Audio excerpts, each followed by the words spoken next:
Olá, sejam bem-vindos a Cerebral Influencer. Neste vídeo, gostaria de compartilhar com vocês os resultados obtidos por David Ramon Hawkins durante 20 anos de estudos utilizando a metodologia da cinesiologia aplicada como uma ferramenta para estabelecer o projeto de pesquisa auto-intitulado de Ciência da Verdade. Essa prática integra conhecimentos científicos da fisioterapia com conhecimentos da medicina tradicional chinesa, promovendo o acesso à energia vital do corpo através de toques em pontos específicos, tracejamento de meridianos, estímulos de pontos neurolinfáticos e neuromusculares e movimentos integrativos. Suas extraordinárias descobertas resultaram no livro O Poder contra a Força, uma anatomia da consciência, os determinantes ocultos do comportamento humano. Para fins didáticos, antes de mais nada, abordarei de forma sucinta e breve a sua real biografia. Nascido em Milwaukee, em 1927, Hawkins cresceu na zona rural de Wisconsin. Tornou-se bacharel em ciências pela Universidade de Marquette no ano de 1950, vindo a ser, somente 3 anos mais tarde, médico pela Faculdade de Medicina de Wisconsin. Foi diretor médico do Centro de Saúde Mental em Nova York e também presidente da Academia de Psiquiatria Ortomolecular na mesma cidade. Quando adolescente, após ter lido o livro A Era da Razão, de Thomas Paine, tornou-se um ateu fervoroso. No entanto, logo após começar a sua vida profissional como psiquiatra, Hawkins começou a sofrer de uma doença degenerativa e fatal que não correspondia a nenhum tratamento. Alcoólatra e à beira da morte, seu ego rendeu-se ao que ele descreve como um processo de iluminação, uma transição extraordinária que alterou completamente a sua vida a partir desse exato momento. Hawkins, então, abandonou a psiquiatria por um período de 7 anos, vivendo como um eremita no Arizona, tendo sido declaradamente um ateu agnóstico dos 16 aos 38 anos de idade. Após ter passado por essa transformação, concentrou a segunda metade de sua vida na construção de um mapa da consciência. Em seus estudos, o Dr. Hawkins foi o pioneiro a dedicar-se na medição matemática da consciência dos seres humanos.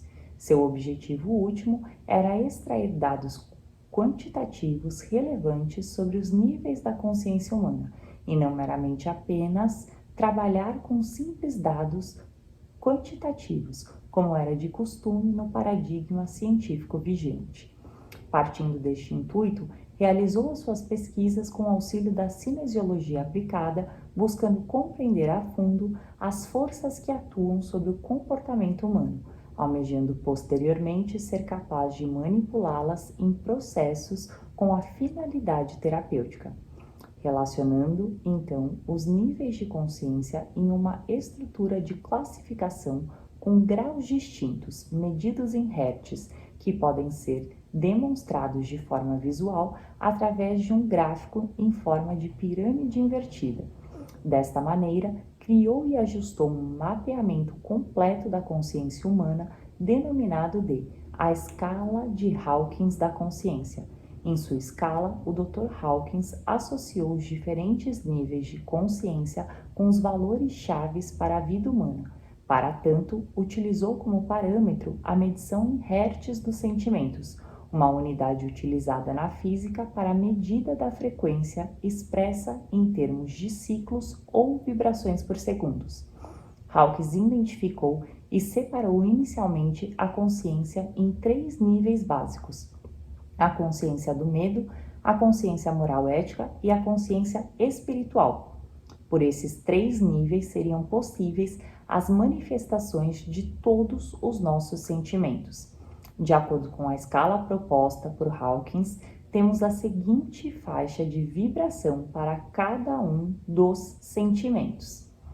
No nível mais baixo da pirâmide, temos a vergonha, com uma vibração de 20 Hz, sendo o sentimento com a oscilação mais baixa na escala de consciência humana.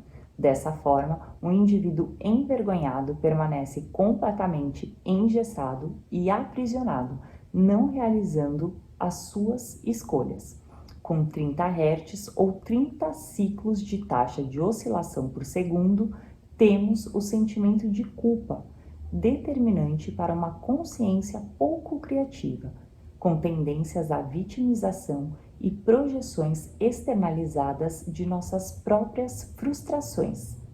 Em terceiro lugar na escala, com apenas 50 Hz, temos a apatia, sentimento diretamente ligado à falta de esperança, muito típico em indivíduos com depressão.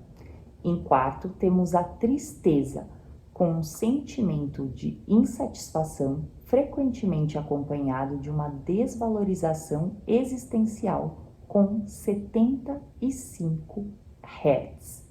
Em quinto, vem o medo, caracterizado pela preocupação excessiva e pela insegurança, com 100 Hz.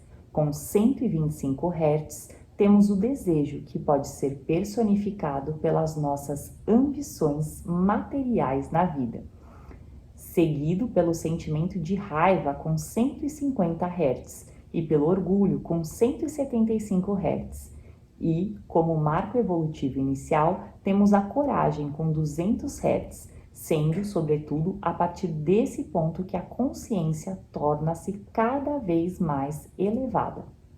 Com 250 Hz, temos o sentimento de neutralidade, assumindo nesse aspecto o papel da verticalidade e da firmeza. Aconteça o que acontecer, a nossa posição permanecerá inabalável.